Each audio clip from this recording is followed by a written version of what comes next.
오늘 반주하라고 하느라고 수고한 우리 성령에게부터 축복하도록 할렐루야 샬롬 축복합니다. 할렐루야 샬롬 샬롬 샬롬 샬롬 샬롬 샬롬. 하나님 사랑합니다. 여러분 주 안에서 사랑합니다. 19장 3회라 말씀이죠. 잘들 아시겠지만 또 내용을 잘 모르는 19장을 길이가 46절까지 43절까지 있죠. 긴데 31절부터 39절까지만 읽었기에 19장 내용을 한번 쭉 살펴보면서 갑니다.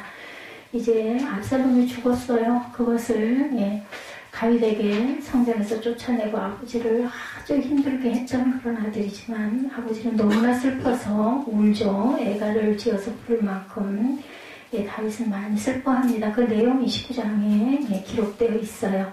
4절 1절을 보니까 어떤 사람이 요압에게 아뢰되 왕이 압살롬을 위하여 울며 슬퍼하시나이다 하니 왕이 그 아들을 위하여 슬퍼한다니 그날의 백성들에게 들리매 그날의 승리가 모든 백성에게 슬픔이 된지라. 전쟁에서는 이겼지만 압살롬이 죽었기 때문에 그날의 백성들의 싸움에 쫓겨 부끄러워 도망한 같이 가만히 성으로 들어가니라. 4절입니다. 왕이 그의 얼굴을 가리고 큰 소리로 부르되 내 아들 압살롬아 압살롬아 내 아들아 내 아들아 이렇게 부르죠.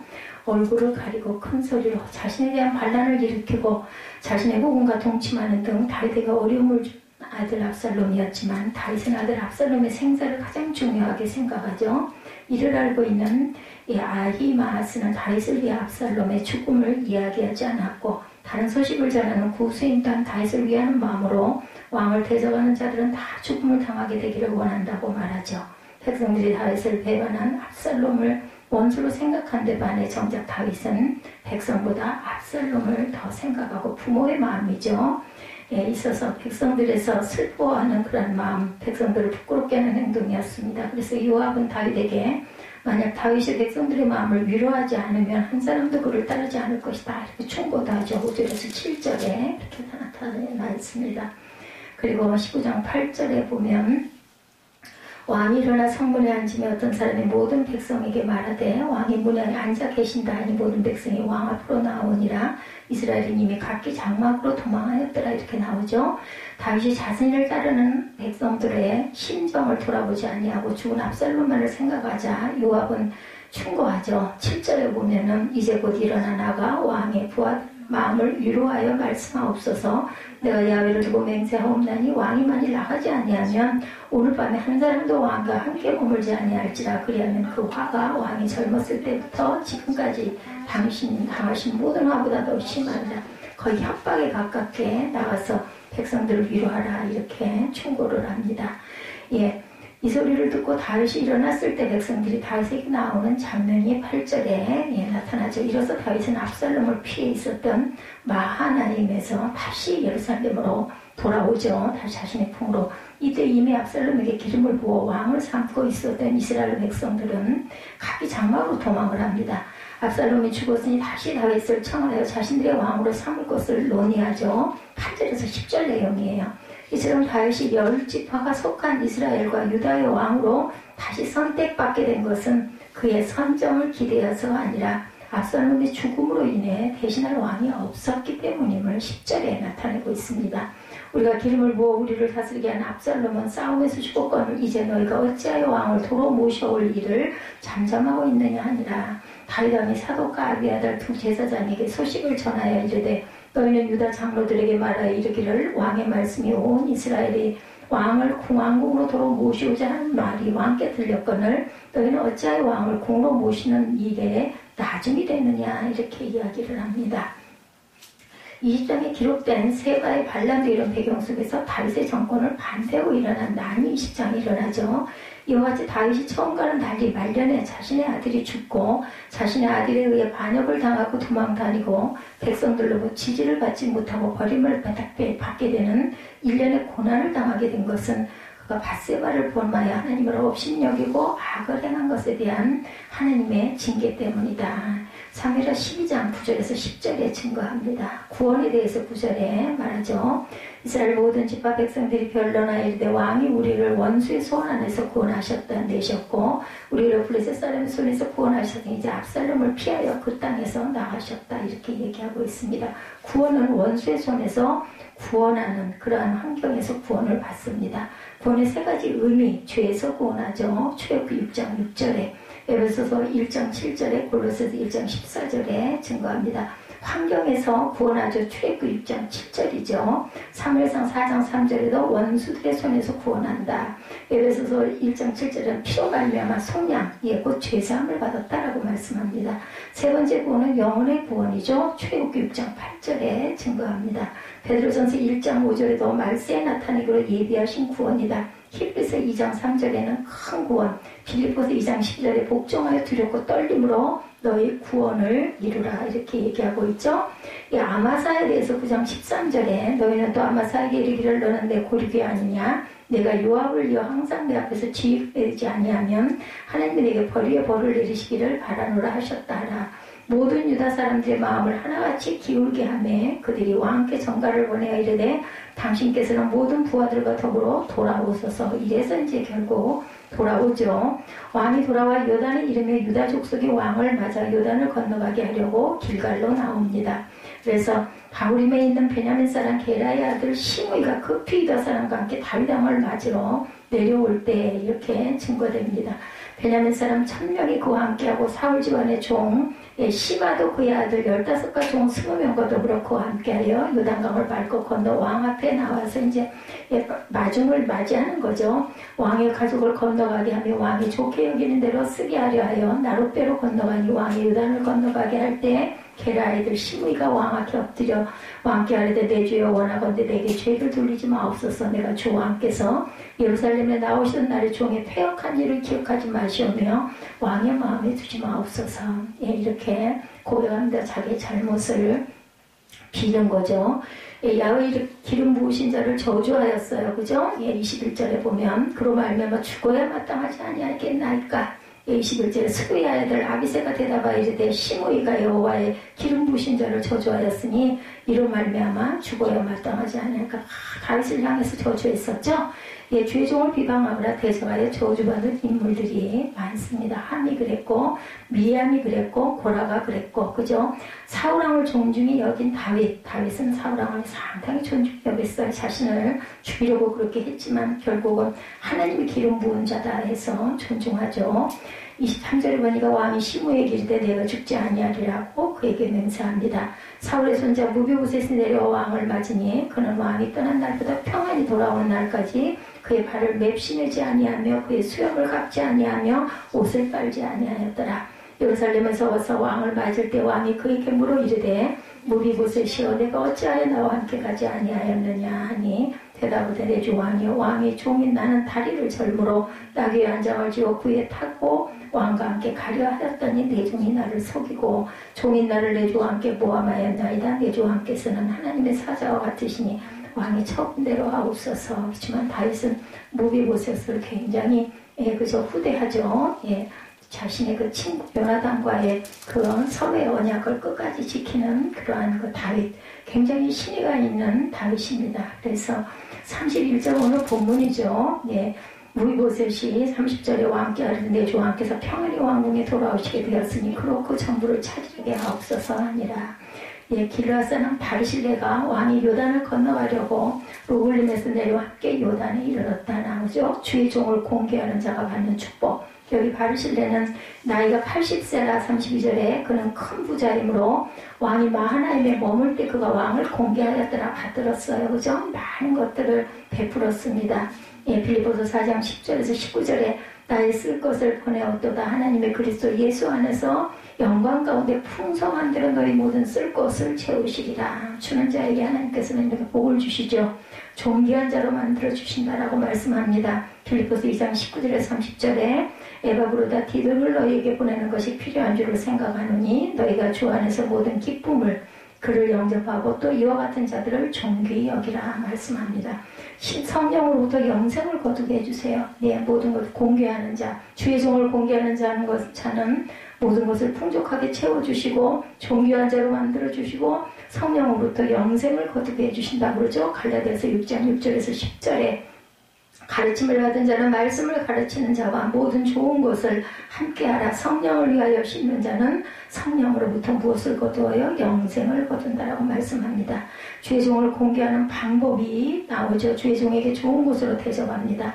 갈라디아서 6장 6절에 가르침을 받은 자는 말씀을 가르치는 자와 모든 좋은 것을 함께하라. 주의 종에서 쓸 것을 공고하죠. 빌립보서 4장 10절에서 18절에 이는 받으실 만한 향기로운 제물이요 하나님을 기쁘시게 한 것이라. 주의 종의 말에 순복하는 것. 히브리서 13장 17절에 너희를 인도하는 자들에게 순종하고 복종하라 말씀합니다.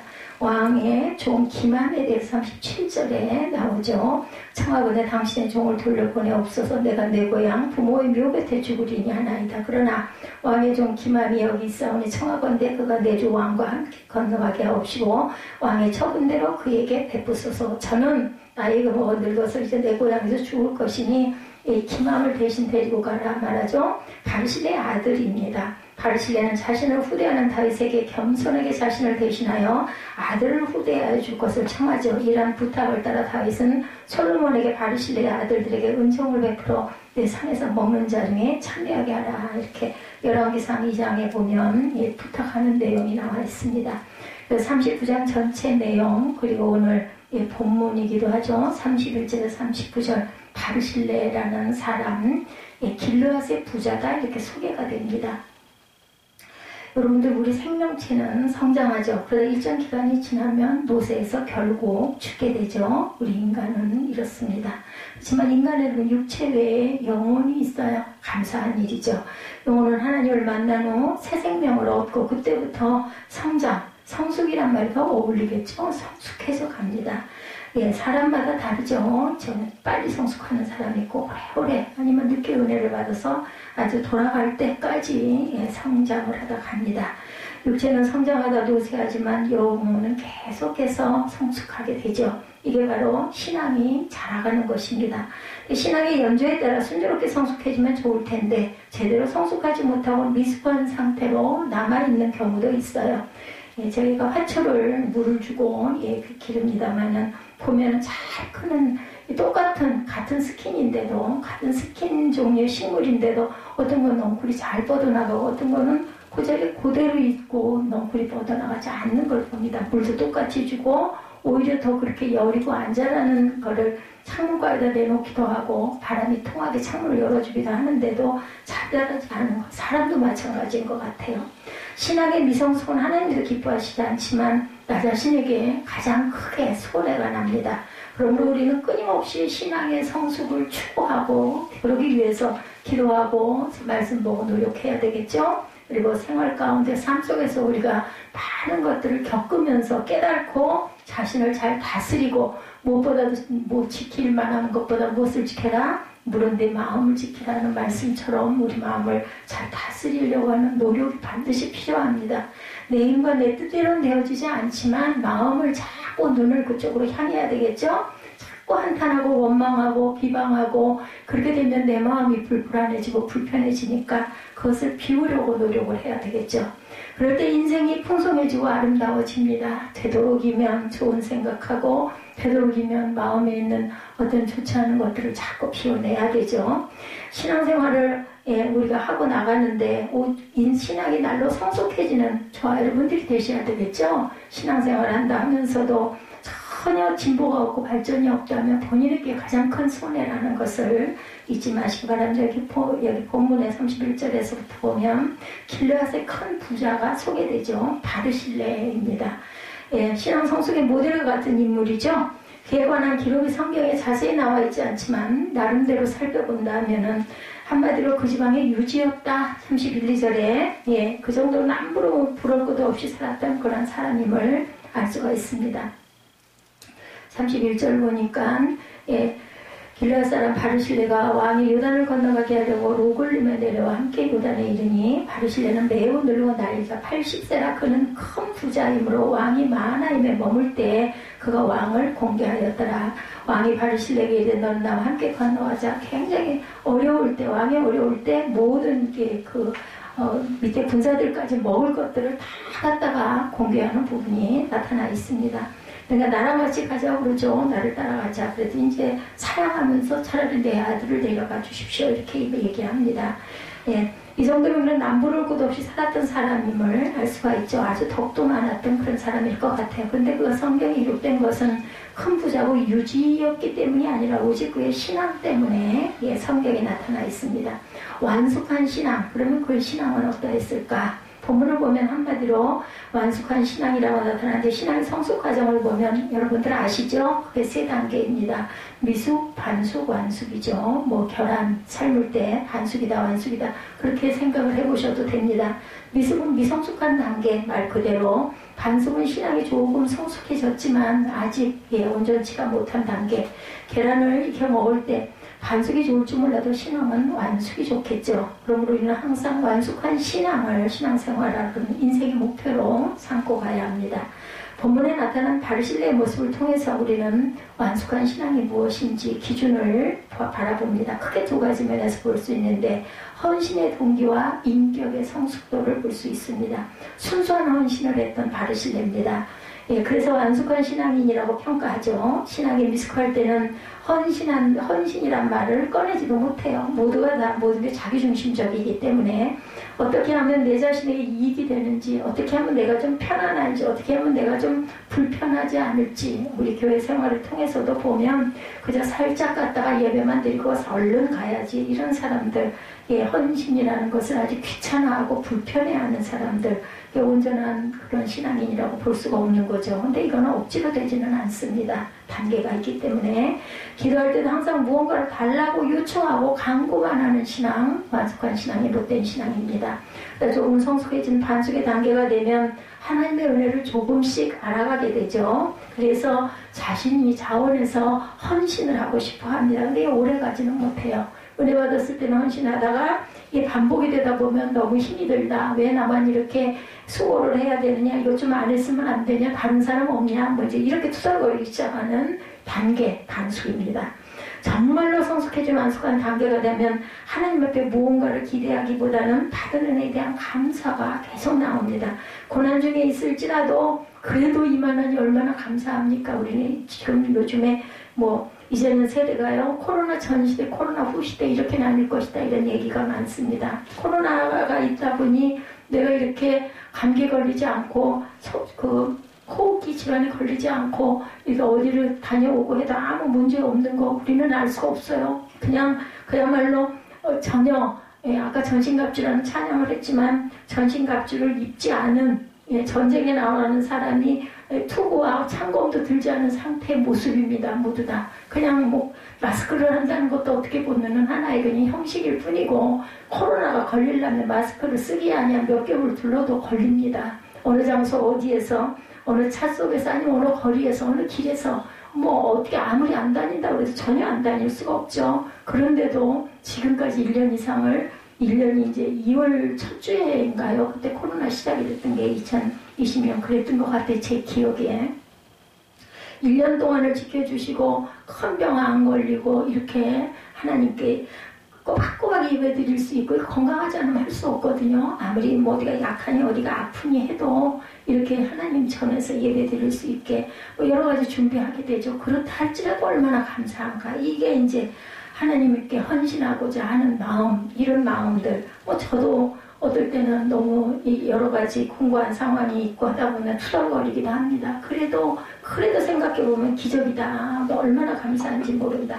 하나님이 더 주시든 안 주시든 상관없이 너무 감사하다. 어려운 중에도 감사하다. 그리고 정말 이제 어떻게 할 줄을 모르겠어. 이럴 때가 되면은 특별히 기도하지 않았는데도 그때 헤쳐나갈 길을 주시고 피할 길을 주신 하나님 은혜가 저는 생활 가운데 늘 매일 왜냐하면 제가 할 수 있는 게 이제 정말 없기 때문에 젊어서는 힘도 있고 어느 정도 재정도 있고 그죠? 그러다 보니 내가 방법을 강구해가지고 이렇게도 해보고 저렇게도 해보면서 헤쳐왔는데 이제는 안 주시면 하늘에서 주시지 않으면 굶어서 죽게 생겼어. 건강도 하나님이 붙들어 주시지 않으면 살 수가 없는 상황이 되다 보니 모든 게 다 감사예요. 어떻든 감사. 누가 나를 찌르는 소리를 한다 할지라도 순간 속이 상하고 화가 나도 그래도 감사. 깨닫게 해주시니 감사. 이런 단계가 되죠. 이런 안숙 단계를 잘 표현해 주시는 성경 구절이 시편 116편 12절입니다. 내게 주신 모든 은혜를 내가 이하에게 무엇으로 보답할까? 이런 고백이 나오더라는 거죠. 이미 주신 하나님의 은혜를 보답하려고 애를 쓰게 됩니다. 저는 마음이 평강하지 않으면 예배를 드립니다. 그러고 나면은 마음에 그죠? 예, 평강이 임하죠. 아무리 애를 써도 그 은혜를 다 갚지 못한다라는 고백이죠. 시편 기자의 중심에는 하나님으로부터 무언가 더 받고자 하는 소원이 전혀 없어요. 이것만도 얼마나 감사한가. 생각을 해보면 제가 살아온 세월이 기적이에요. 기적. 70여 년 세월을 살아오면서 배고파서 배고프고 정말 추워서 얼어 죽을 것 같고 이런 게 한 번도 없었다는 거. 이건 기적이구나. 오늘날에 제가 깨닫는 거죠. 그전에는 뭐 당연했어요. 밥 먹는 거 당연하지였는데 지금 보면 세계적으로 얼마나 그죠? 예, 정말 먹을 게 없어가지고 굶주리고 허덕이고 아이들이 태어나가지고 완숙하지 못한 아이로 태어나고 여러 가지 장애가 생기고 요즘에 또 얼마나 현대병이 많이 생겼습니까? 그죠? 이런 뭐 공황장애 예 말이나 들어봤습니까? 우리가 다 알지도 못하는 이름의 그런 그 여러 가지 질병들 그런 데서도 제가 청소년기를 잘 헤쳐오고 아무것도 모르고 헤쳐왔죠. 그리고 이 나이까지 먹고 입고 예, 쓰고 지니고 만나고 사람 만남도 무서운 만남인데 거기서도 하나님이 지켜주시고 붙들어주시고 근데 그런 건 문득문득 많이 제가 깨닫기는 했습니다. 나를 이렇게 무방비 상태에서 어떤 사람을 만날지 알지 못하는 그런 상태 지금 코로나에 우리들 그냥 막 다니는 것 같이 저는 그렇게 다녔는데도 불구하고 악한 길로 빠져들지 않게 붙들어 주신 것은 이거는 내가 잘나서도 아니고 교만했죠. 당연하리라 생각을 했죠. 내가 아무리 철저하게 자동차 문을 잠그고 있은들 그죠? 광나루에서 수 없는 밤을 혼자 잠을 자면서 누가 와가지고 나를 어떻게 했을지 어떻게 알아요. 거기서도 지켜주시고 그냥 뭔 몰랐기 때문에 겁이 없었던 거예요. 그래서 운전을 할 때 그 초보들이 그렇게 그 사고를 많이 낸다고 그러죠. 뭐 모르고 그냥 푹푹 하고 하다가 사고가 나지 이제 조금 뭘 좀 알면 너무너무 조심하고 방어 운전을 하게 되죠. 저는 정말 그런 상태, 무한배영 상태에서 10여 년을 방황을 하는데도 하나님께서 이 시간까지 이렇게 지켜주신 게 정말 기적이다. 저는 그런 생각을 합니다. 한나, 예, 이름이 한나죠. 한나의 경우 반숙의 단계였었어요. 성경에 나오는 한나. 사무엘상 1장에 한나의 기도가 나옵니다. 그녀는 불임 여성이었었죠. 고대 이스라엘서에서 자식이 없다는 것, 특히 아들이 없다는 것은 엄청난 고난 그리고 엄청난 리스크였습니다. 한나는 그 고통에서 벗어나기 위해서 하나님 앞에 아들을 달라고 통곡하고 예, 여러분들 기도 제목이 있는 게 축복이라는 거 여러분들 한번 생각을 해보세요. 기도 제목도 없이 너무나 편하게 하고 잘 살면 얼마나 좋을까.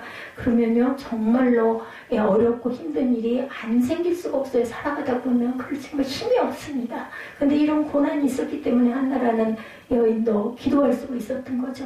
정말 너무너무 고난스러우니까 그의 분이 나에게 그렇게 멸시천대를 받다 보니까 정말 나는 죽을 것 같다라고 엘리 제사장 앞에 가서 울며 통곡을 하죠. 오죽이 나면 너 술에 취했느냐라는 소리를 들을 정도로 얼굴이 시뻘개져가지고 입술로 막 중얼중얼 통곡을 하는 그런 부분이 사무엘상에 보면 나옵니다. 엄청난 고난 속에서 얼마나 열심히 기도했겠어요. 왜냐하면 소원이 간절하니까 정말 자식만 주시면 이 아들 하나님께 드릴게요. 내가 갖다 드리겠습니다. 소원을 하죠. 그것을 하나님께서 들어주시고 받아주시고 사무엘이라는 아들을 주시죠. 또 그 말씀했던 대로 돌이 지나자 옷을 해서 입혀가지고 엘리 제사장 앞에 성전에서 아들이 자라게 하죠. 그 고통에서 벗어나기 위해서 하나님 앞에 아들을 달라고 통과하고 기도하고 워낙 절박하니까 서원까지 합니다. 서원을 할 때는요 정말 절박하니까 하게 돼요. 대개는 주시면 제가 이렇게 하겠습니다. 이런 것도 없이 뭐 하나님께 서원하면 얼마나 좋겠는가만은 정말로 너무너무나 간절했기 때문에 다행히 하나님께서 그 기도를 들으시고 아들을 주시죠. 그 아들이 바로 사무엘입니다. 사무엘에 졌을 때 한나는 약속대로 사무엘을 하나님께 드리죠. 엘리 제사장에게 데려가서 미래 제사장 수업을 받게 했는데 그때 한나가 고백한 말씀 사무엘상 1장 28절이죠. 그러므로라도 그를 야훼께 드리되 그의 평생을 여호와께 드리나이다 하고 그가 거기서 야훼께 경배하였더라. 사무엘상 1장 10절에서 11절 말씀입니다. 하나님의 기도에 응답하시고 아들을 주셨으므로 서운한 대로 사무엘을 바친다고 고백을 하죠. 그가 간절히 기도한 것은 우리 기도 생활에 큰 도전이 되지만 하나님께 조건을 제시하며 기도한 것은 사실은 온전한 헌신, 그래서 반숙이다라고 이야기를 한 거예요. 네. 서원을 지킨 것은 훌륭한 일입니다. 서원하고 지키지 않는 사람도 너무너무 많아요. 아무 일 안 일어나는데 서원했지만, 그때는 그랬지만 내 사정과 내 형편이 이런데 하나님 아실 거야. 그리고 서원 못 지켜.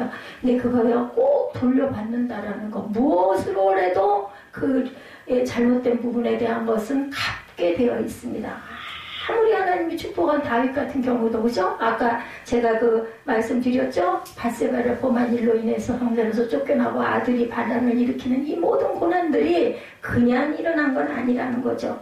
많은 사람들이 신앙이 미숙할 때는 무조건 달라고 기도하고 서원을 하고도 나중에 언제 그랬냐는 식으로 펑크를 냅니다. 그런 것을 감안하면 정말 한나는 훌륭했어요. 그리고 한나의 말년에 완숙한 신앙으로 성숙해졌을지도 모르지요. 사무엘상 1장의 기록으로 보면 아직 반숙 단계에 머물러 있다. 그런데 여기서도 성숙해지면 앞으로 하나님이 더 주시든 말든 조건이 없든 있든 전적으로 하나님께 헌신하게 되는 그런 신앙이 되죠. 이게 바로 완숙의 단계.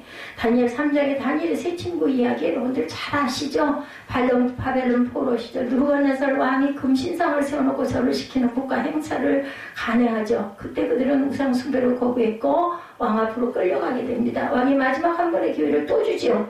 협박합니다. 만약 이번에도 절하지 않으면 뜨거운 풀무불에 집어넣어서 화형을 시키겠다라는 거예요. 여기서 제가 안 하겠습니다. 가서 절하겠습니다. 절 안 하겠습니다라고 이렇게 대답하기 쉽지 않아요. 풀무불에 들어가면 당연히 죽는 거거든요. 이건 상식입니다. 그리고 사실입니다. 다니엘 3장 18절이죠. 그렇게 아니하실지라도 왕이여, 우리가 왕의 신들을 섬기지도 아니하고 왕이 세우신 금신상에 절하지도 아니할 줄을 아옵소서. 이런 담대한 이 말 우리는 성경에서 보니까 나도 그럴 거야 이지만 실제 내가 당하면 과연 그렇게 할 수 있겠는가예요. 여기에 다 그렇게 할 겁니다 라고 단언하기가 어렵습니다. 하나님이 구해주시겠지만 그리하시지 않을지라도 절대로 나는 안 하겠습니다. 하나님이 그들을 귀히 보시고 털끝 하나 상하지 않도록 구해주셨지만 그들은 그 순간 이미 하나님께 목숨을 드린 거예요. 그래서 우리의 마지막은요 순교예요. 순교에 져서 어차피 한번 죽을 목숨 좀 일찍 가나 늦게 가나 순교하고 하늘에 상급이 있으면 그게 오히려 남는 거죠. 사실은 그래요. 근데 그 용기가 없어서 두려움이 있어서 무서움이 있어서 다른 것보다 죽는 거는 괜찮은데 죽는 그 순간, 죽음을 당하는 그 순간이 저는 가장 무서울 것 같습니다. 그거는 그 힘은 누가? 하나님이 주실 줄 믿습니다. 목숨을 버릴지라도 감사할 수 있는 순수한 헌신, 이것이 바로 완숙 단계죠. 본문에 등장하는 바르실레가 바로 그런 신앙인이었다라는 거죠. 32절이죠. 바르실레는 매우 늙어 나이가 80세라 그는 큰 부자이므로 왕이 마하나임에 머물 때 그가 왕을 공개하였더라. 사무엘하 17장 27절에서 29절을 보면 그가 다윗 왕을 공개한 이야기가 쭉 펼쳐집니다. 다윗의 아들 압살롬이 반역을 일으켰을 때였는데 다윗이 궁궐에서 나와서 피신하다가 마하나임에 머물고 있었죠. 말하자면 마하나임이 임시망명 정부가 세워진 거예요. 그때 다윗과 그 일행은 큰 공경에 처해 있게 됩니다.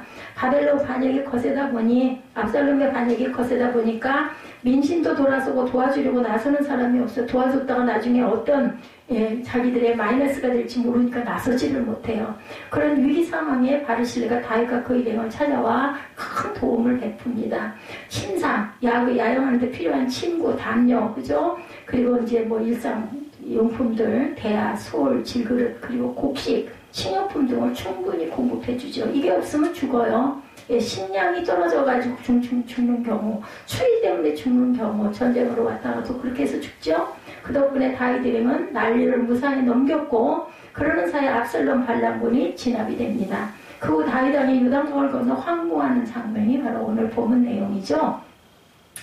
바르실레는 다윗의 항공 소식을 듣고 80세 노구를 이끌고 요단 강가로 환송을 하기 위해서 나오죠. 그것은 왕의 황궁을 기뻐하며 순수하게 전송하고자 해서 나온 겁니다. 그때 왕이 피신할 때는 거들떠보지도 않았던 자들, 심지어 시므이처럼 왕을 모욕했던 자들까지도 눈도장을 찍으러 몰려들었지만 바르실레는 달랐어요. 그죠? 순수히 환송하러 온 겁니다. 다윗은 그를 보자마자 너무 반가워서 예루살렘에 함께 가면 노후를 내가 공개하겠다. 너를 잘 내가 모시겠다라고 제의하죠. 그때 34절에 바르실레가 왕께 아뢰되 내 생명에 너희 얼마나 있사옵겠기에 어찌 왕과 함께 예루살렘으로 올라가리까. 36절에 당신의 좋은 왕을 모시고 요단을 건너려는 것뿐이거늘 왕께서 어찌하여 이 같은 상으로 내게 갚으려 하시나이까. 아무것도 바라지 않고 순수하게 충성과 헌신을 다하는 아름다운 모습이 드러나 있습니다. 그런 이의 모습에 단순히 인간 왕을 향한 게 아니죠. 이 모습에는 하나님이 기름 부어 세운 왕이기에 하나님을 섬기는 마음으로 내가 했습니다. 결국 하나님을 향한 순수한 헌신임을 나타내죠. 어느 가정 이야기입니다. 엄마가 외출 준비로 부산합니다. 너무 바빠서 꼬마에게 말합니다. 얘 엄마 구두 좀 닦아줄래? 엄마가 1,000원 줄게. 이렇게 말하고 엄마가 엄마의 손에 1,000원짜리를 아기 손에 꺼내서 쥐어줍니다. 꼬마가 열심히 구두를 닦아놨어요. 엄마가 외출하려고 구두를 신다가 이상한 느낌이 있어서 구두 속을 들여다보니까 1,000원짜리와 쪽지가 있는 거예요. 쪽지에는 삐뚤삐뚤한 글씨로 적혀 있습니다. 엄마 이 돈 필요 없어요. 도로 가지세요. 저는 그저 엄마를 사랑해서 즐거운 마음으로 했을 뿐이에요. 엄마는 그 글을 보고 눈시울이 뜨거워지죠. 어린아이의 작은 이야기지만 순수한 헌신의 의미를 가르치죠. 우리가 신앙생활 하면서 하나님께 이미 받은 은혜가 너무 크기에 내가 하나님을 정말 사랑하기에 아무런 보상을 기대하지 않고 충성스럽게 헌신하는 것, 그게 완숙한 신앙인의 모습이죠. 저와 여러분도 이런 완숙한 신앙에 이르시게 되기를 주님의 이름으로 축복합니다. 성화된 인격이 나타나죠. 성화된 인격의 사람이었어요. 이 바르실레는. 그래서 완숙한 신앙인이라는 평가를 받는데 하나님의 백성된 우리에게 분명히 말씀하죠. 레위기 19장 2절 이하에 보면 너희는 거룩하라. 이는 나 야훼 너희 하나님이 거룩함이라 말씀합니다. 우리가 하나님의 자녀고 백성이 됐다면 당연히 거룩하신 하나님을 닮아야 되겠죠. 우리가 구원받는 것은 십자가 대속의 은혜를 믿음으로 된 것이지만 그 후에 죄와 싸워 이기고 거룩한 하나님의 형상을 이루어 가야 합니다. 이를 가리켜 성화 과정이라고 부르는데 이것은 모든 성도들이 추수구할 평생의 과제죠. 그리고 하나님이 우리는 택하시고 구원하신 목적이기도 합니다. 로마서 8장 29절이죠. 신학교 다닐 때 롬팔이고 이렇게 배웠습니다. 하나님의 미리 하신 자들을 또한 그 아들의 형상을 본받게 하기 위하여 미리 정하셨으니 이는 그로 많은 형제 중에서 맏아들이 되게 하려 하십니다. 하나님의 가족으로 우리를 부르셨다라는 거예요. 하나님 아버지 예수님은 큰형님, 우리는 하나님의 자녀고 예수님의 동생들. 그래서 어느 가정에서 예수를 믿게 되니까 아버지가 그랬다고 그러죠. 예, 나는 하나님 아버지를 사랑하니까 너는 내 손자요 이렇게 얘기를 해서 무섭다라는 그런 이야기가 떠오릅니다. 하나님 아버지와 예수님의 형상으로 우리가 성화되어 가야 합니다. 그게 바로 하나님의 가족에게 어울리는 인격입니다. 그럼 우리는 신앙의 연주가 깊어질수록 나이가 들수록 성화된 인격으로 변화되어야 되겠죠. 일찍 은혜를 받고 일찍 예수를 믿으면 이런 부분에 있어서 큰 은혜고 축복이에요. 예수를 믿어서 감사가 넘치면 여러분들 얼굴빛이 이뻐져요. 그리고 나이도 들지 않고 늙지도 않습니다. 얼굴빛이 이뻐지면 마음에 평강이 있으니까 기쁨이 있으니까 예수 믿는 것처럼 정말 예전에 금광 발견하면 노다지라고 하면 노다지 광이라고 저는 생각을 합니다. 육신은 늙어갈지라도 영혼이 더욱더 순수해지고 인격은 더욱 아름다워지고 그래서 바울이 고백하죠. 고린도후서 4장 16절에 그러므로 우리가 낙심하지 아니하노니 우리의 겉사람은 낡아지나 우리의 속사람은 날로 새로워지도다. 바르실레는 정말 이 말씀 그대로 거룩하고 아름다운 인격의 소유자였습니다. 그는 다윗 앞에 고백하죠. 35절에 내 나이가 이제 80세라 어떻게 좋고 흉한 것을 분간할 수 있사오며 음식의 맛을 알 수 있사오리까. 지금의 80하고는 달라요. 그죠? 그때는 굉장한 노쇠한 나이이기도 하죠. 나이가 들면 음식의 맛을 알 수 없다는데 제가 맛있는 걸 잘 몰라요. 요 부분 보면서 자꾸 그 생각이 들더라고요. 이종이 어떻게 다시 노래하는 남자나 여인의 소리를 알아들 수 있사오리까? 어찌하여 종이 내 주와 함께 아직도 누를 끼치니까? 제가 거기 가봐야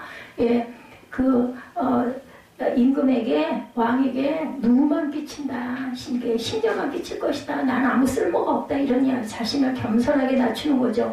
왕이 궁궐에 모셔다 잘 대접해 주겠다는데 좋을 텐데도 호텔 나이 들어서도 대접해 주면 좋겠죠. 좋은 옷 입혀주고 아주 맛있는 음식 주는데 왜 싫겠습니까? 그런데도 나는 이제 그렇게 할 수가 없습니다. 왕에게 폐를 끼칠 수가 없습니다. 겸손한 인격의 소유자이기에 자신을 낮추죠. 이런 태도는 왕 앞에 잠깐 보일 모습이 아니라 오랜 세월 신앙생활을 하면서 하나님 앞에 성화된 아주 귀한 인품의 인격의 표현이죠. 중세교회의 영적 아버지 성 프란시스의 유명한 일화입니다. 그의 제자들 중 한 사람이 어느 날 꿈속에 천국에 올라갔어요. 천국을 둘러보는 높은 보좌가 있어서 천사에게 누가 앉을 것이니 물었다고 그러죠. 그러자 천사가 프란시스가 앉을 거다 이렇게 대답을 했답니다. 그 순간 아무리 스승이지만 질투가 나는 거예요. 그러다 꿈에서 깹니다. 프란시스에게 제자가 묻습니다. 선생님, 당신은 스스로를 어떤 사람이라고 생각합니까? 프란시스는 그 질문에 이렇게 대답했다고 합니다. 나는 이 세상에서 가장 악한 인간이지. 그 말을 듣고 제자가 항의합니다. 선생님의 대답은 위선입니다. 모두 다 당신을 성자라고 추앙하는데 그럼 우리는 뭐가 됩니까? 프란시스는 빙그레 웃으며 다시 대답합니다. 자네가 나를 몰라서 그래. 만일 내가 받은 은혜를 다른 사람들이 받았더라면 그들은 나보다 훨씬 더 훌륭한 사람들이 됐을 걸세. 내가 얼마나 많은 사람의 은혜를 받았는지 자네는 모를 걸세. 이게 진정한 겸손이겠죠. 세월이 갈수록 하나님 앞에 자기 자신이 얼마나 부족한지를 절실히 깨달을 수 있는, 느낄 수 있는 그런 사람이 성화된 인격자죠. 이런 완숙한 신앙과 비교할 때 내가 얼마나 부족한지, 그렇죠? 그러나 포기하지 말고 평생의 목표로 삼고 가시기 바랍니다. 신앙생활을 오래 하다 보면 나 자신도 모르게 매너리즘에 빠져서 성숙해지는 영적 노력을 게을리하는 경우가 있게 됩니다. 그러면 우리의 신앙이 완숙이 아니라 반숙의 상태로 그냥 그대로 우리 결혼 간숙으로 일부러 삼으려고 그러면 더 끓여야 될 거 안 끓이잖아요. 그리고 얼른 끄죠. 그래서 그 결혼을 깨보면 완전히 익지 않은 상태. 이런 것처럼 딱 멈춰버리면, 성령의 불길이 멈춰버리면 반숙으로 그대로 있는 거죠. 부디 바르실레처럼 완숙한 신앙인들이 되시기 바랍니다. 바르실레 후대들이 축복과 영광을 받죠. 이와 같은 바르실레의 모습을 보시고 하나님은 얼마나 기뻐하셨을까요? 다윗이 그를 후대에 어떻게 되어 있는지 보면 알 수가 있죠. 곧 하나님이 그에게 베푸신 축복과 영광입니다. 그는 하나님의 은혜가 감사할 뿐 아무것도 기대하지 않았지만 하나님의 큰 은혜를 내려주셨어요. 사람이 인위적인 축복이 아닌 하나님이 내려주시는 축복처럼 기가 막힌 축복이 없죠. 다윗이 바르실레에게 계속 강권하면서 궁궐로 가자 하니 마지못해 기맘을 대신 데려와라, 자신의 아들을. 그러자 다윗이 간세가며 그를 말하고 하죠. 그리고 입을 맞추고 축복합니다. 38구절이죠. 왕이 대답하되 기맘이 나와 함께 건너가리니 나는 내가 좋아하는 대로 그에게 베풀겠고 내가 내게 구하는 것은 다 너를 위하여 시행하리라 하니라. 백성이 다 요단을 건너매 왕도 건너가서 왕이 바르실레에게 입을 맞추고 그에게 복을 비니 그가 자기 곳으로 돌아가니라. 이것은 단순히 왕이 축복한 게 아니라 하나님의 축복이고 영광입니다. 후일 다윗이 임종시 솔로몬에게 유언을 하죠. 그 중에 바르실레에 관한 언급이 있습니다. 요한계시록 2장 7절에 보면 마땅히 길르앗 바르실레의 아들들에게 은총을 베풀어 그들이 내 상에서 먹는 자 중에 참여하게 하라. 내가 내 형제 압살롬의 낯을 피하여 도망할 때 그들이 내게 나왔느니라. 이렇게 잊지 않고 유언까지 합니다. 다윗은 바르실레의 헌신을 기억하며 솔로몬에게 두고 갚으라고 유언하죠. 이처럼 하나님 앞에 순수하게 헌신하는 사람, 그리고 하나님을 닮는 성화된 인격을 가진 사람을 하나님이 기뻐하십니다. 본인이 기대하지 않아도 축복해 주시죠. 특별히 후손들까지 축복합니다. 다윗의 증거입니다. 시편 37편 25, 6절에 보면 내가 어려서부터 늙기까지 의인이 버림을 당하거나 그의 자손이 걸식함을 보지 못하였도다. 그는 종일토록 은혜를 베풀고 꾸어주니 그의 자손이 복을 받는도다. 십계명 가운데도 출애굽기 20장 6절에 나를 사랑하고 내 계명을 지키는 자에게는 천대까지 은혜를 베푸느니라. 말씀대로 사는 신앙인에게는 후손들까지 자자손손 축복해 주신다는 약속입니다. 그리고 무엇보다 천국에서 영원히 빛나는 영광을 얻게 되겠죠. 세월은 신속히 갑니다. 이런 계절에 우리 각자의 신앙을 되돌아보면 좋겠고, 특히 이렇게 어려운 때에 우리가 우리 자신을 좀 되돌아보고 더욱더 깊이 삶 속에서 기도하시기를 주의 이름으로 축복합니다. 여러분들 단숙하지 마시고 만숙하시기를. 신앙만은 결하는 영양이 반숙이 좋다지만 신앙만은 완숙한 단계까지 성숙하게 자라가시는 저의 분이 되시기를 주님의 이름으로 축복합니다.